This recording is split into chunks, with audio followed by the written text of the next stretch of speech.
Hey guys, what's up? Welcome back to online classes and have a pleasant morning to all of you. Now, Ajay Kumar, your English teacher, is going to complete this chapter, our most important person, and this is the final part of this video. Since this is the third day of this chapter, and we are going to deal exercises also in this video, so I'll go through the summary of this video. I'll not explain in a thorough way like I used to do, but I'll just summarize it up in very brief manner, right? So let's start what we have read in last 2 days. That was how Miss Lucy Quinn was feeling so lonely on the Christmas Eve day, and while returning back to her home, when she saw a boy fighting, a small boy fighting on the road, she went there to rescue him, to provide him some support, and after that, the boy Chester Chilton, to whom she used to call Midgie also, just because of her look, his look, and all sweet nature. She actually, starts getting involved into the public life. Since she was a very renowned personality of that town, and she was actually belonging to a very high class family. And we have also read about her that while purchasing a gift Christmas present for Chester Chilton and uh, uh, his sister, baby, she went into the market, and she has to pay fine. She has been fined for parking the car, like since it was parked, that was the violation of rule. So that's why she has been called off. She has been summoned by the court, and she decided to go on and pay the fine instead of fighting in the court. If she wanted, she might fight for this case with the help of her a lawyer, right? Since she was from a very high class family. So when she went there, and she no she asked from the judge that no she has been asked from the judge that she has to pay a fine for that, and she agrees on paying the fine that was around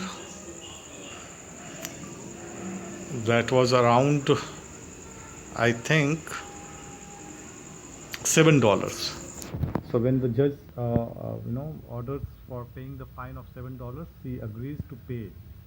But here on this part, we can see that the judge who was giving the decree was decree means judgment.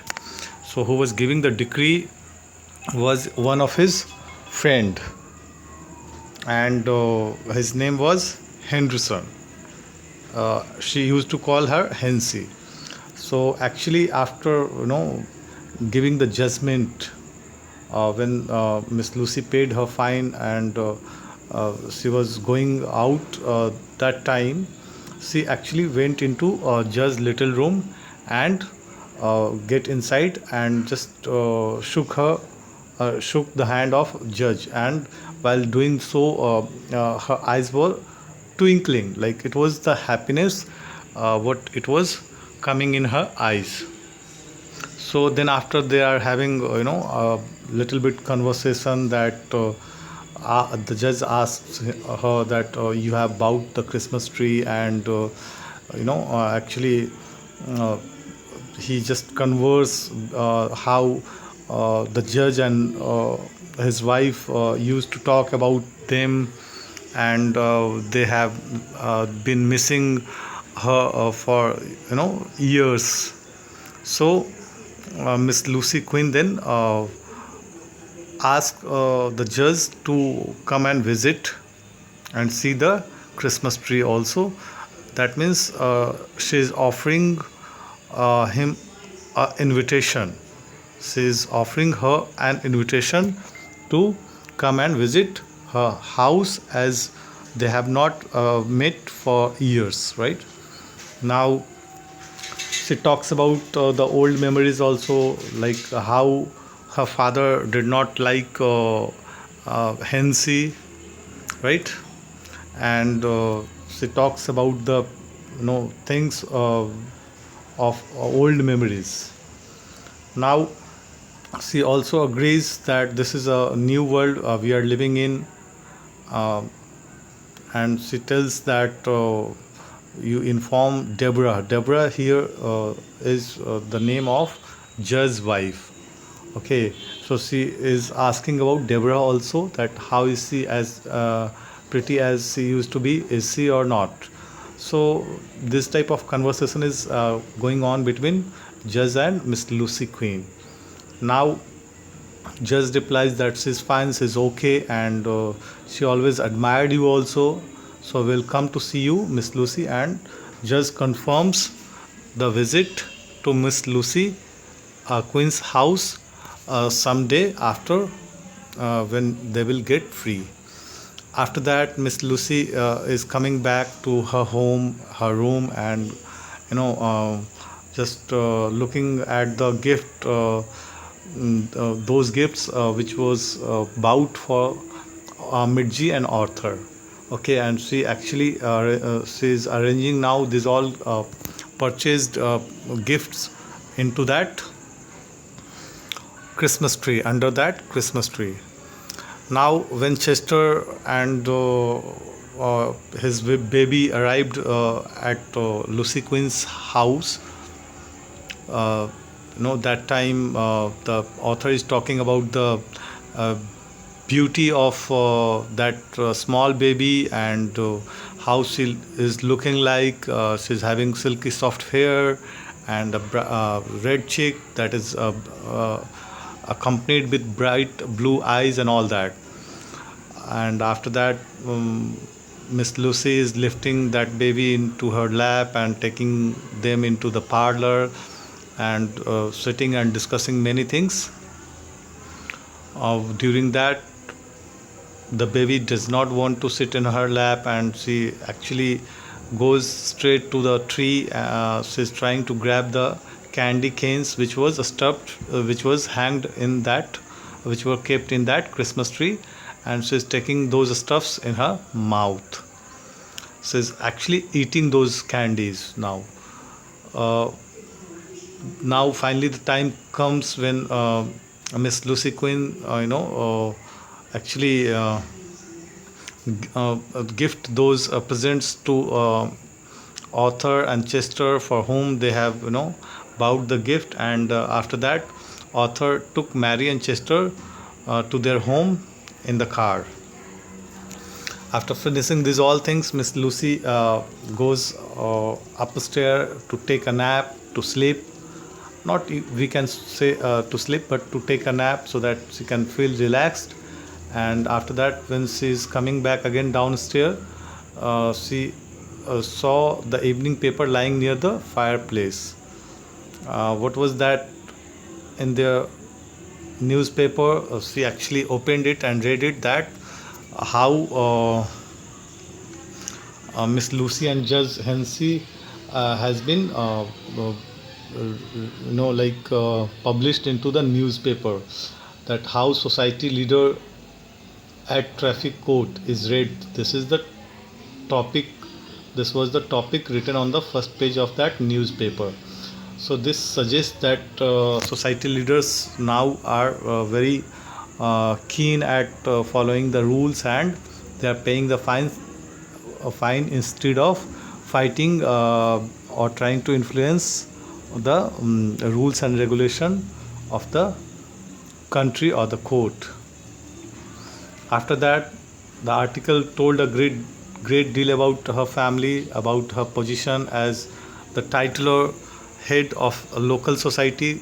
I told you that she belongs to a very high class family, and She was the titler. Now titler is called bearing a title. When you do carry your ancestors name, that is very renowned, and you have to carry on those names with the dignity in the society. In the same way, the article told about her in that newspaper.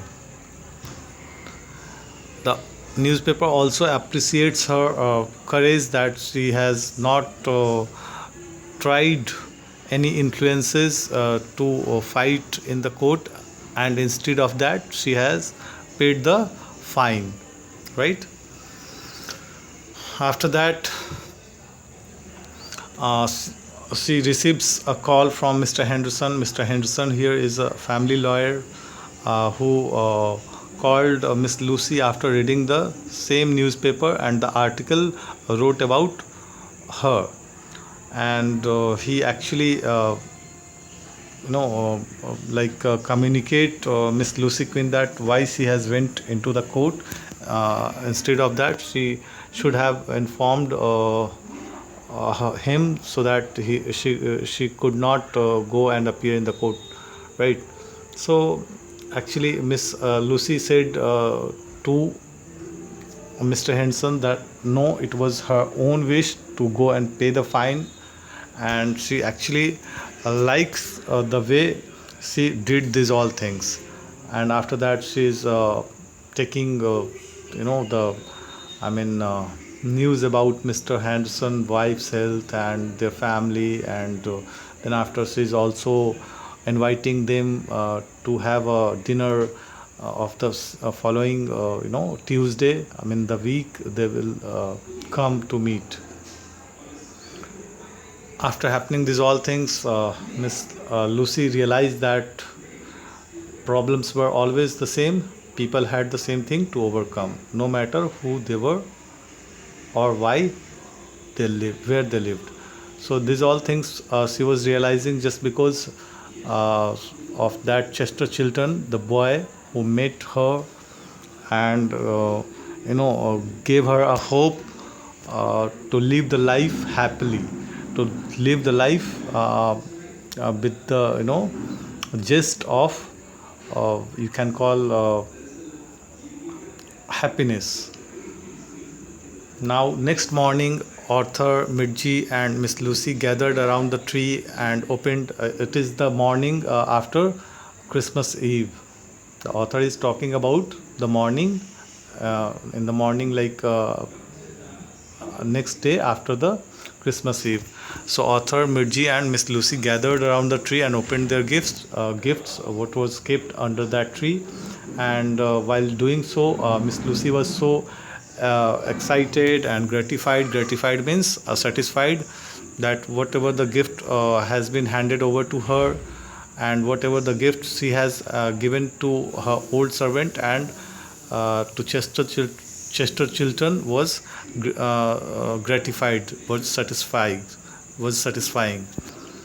So this is all talked about in this para, and Miss Lucy Quinn is now very happy that how her friend Chuck has gifted her some present which she likes more, and while doing so her eyes is brimming, and she is liking those gifts and presents.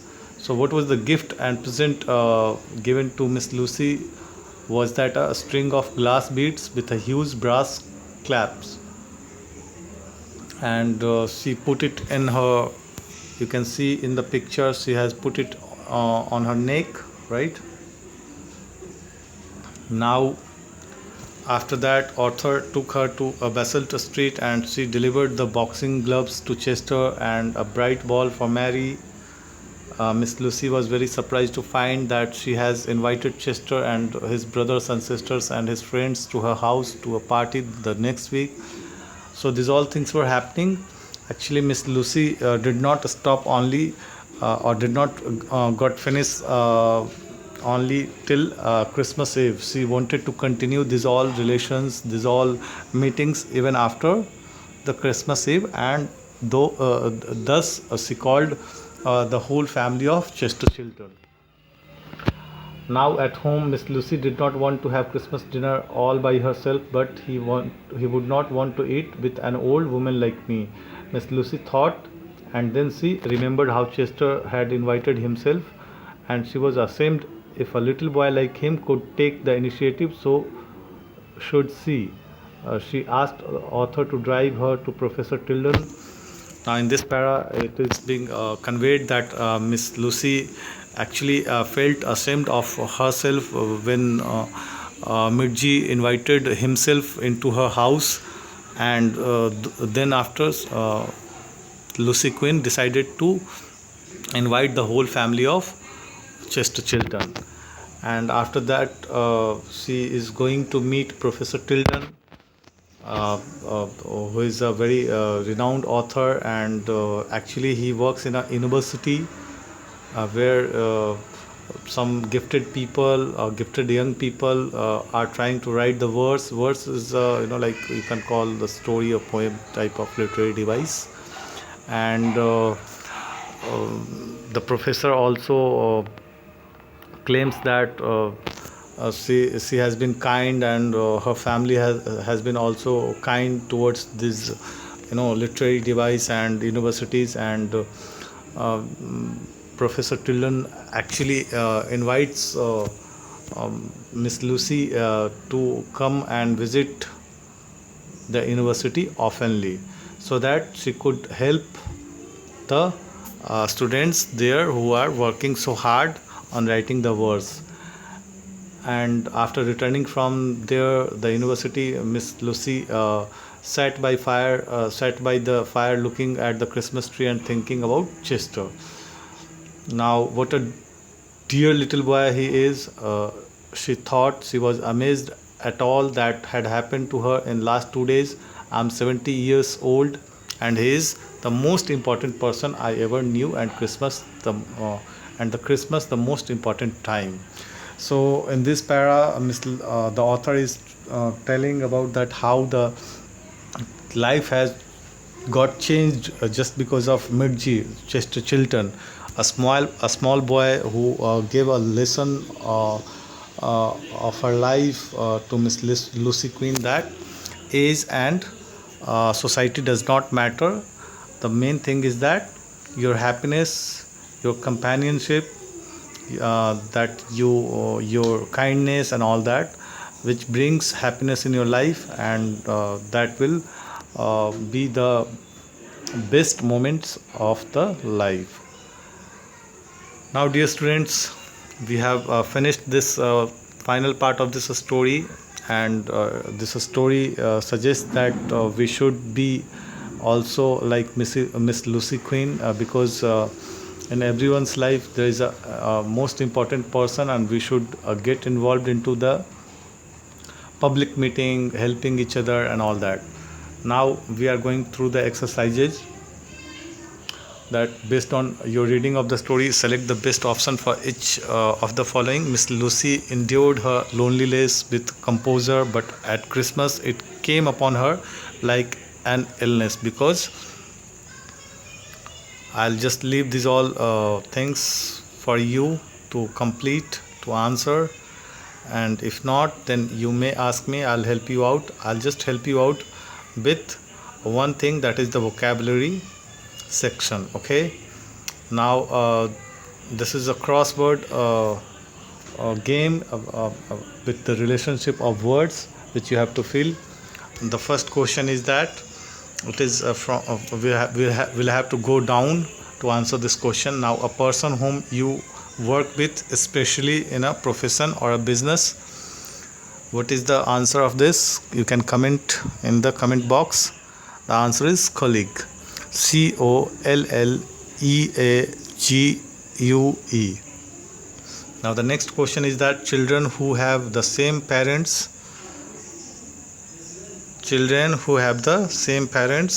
what are those called? The answer will be siblings. SIBLINGS.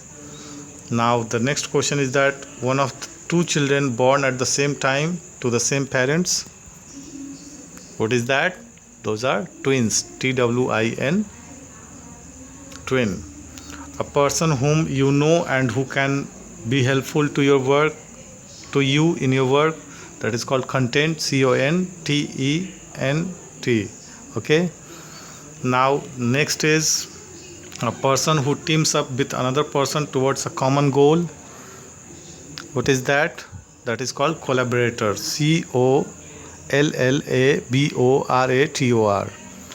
Now the next question is that a person who opposes and contends against someone else, that is called antagonist, ANTAGONIST. Now next person, a person who next question, a known person who is not a friend, that is called acquaintance, ACQUINTANCE. Now next question, an experienced person who advises and helps somebody with less experience over a period of time. Dear student, now for this question I'll give you one clue that you might be watching IPL matches, right? So who is the trainer there? Can you name that? Correct, that is mentor, MENTOR. Now next question, a person in a family who lived a long time ago and from whom some of the family members have descended, that is called ancestor, ANCESTOR. So dear student, we have reached to the end of today's session, and we'll meet another day, next day, with new topic. So till then, bye, take care, and have a nice day to all of you. Thank you, and have a pleasant day to all of you. Thank you.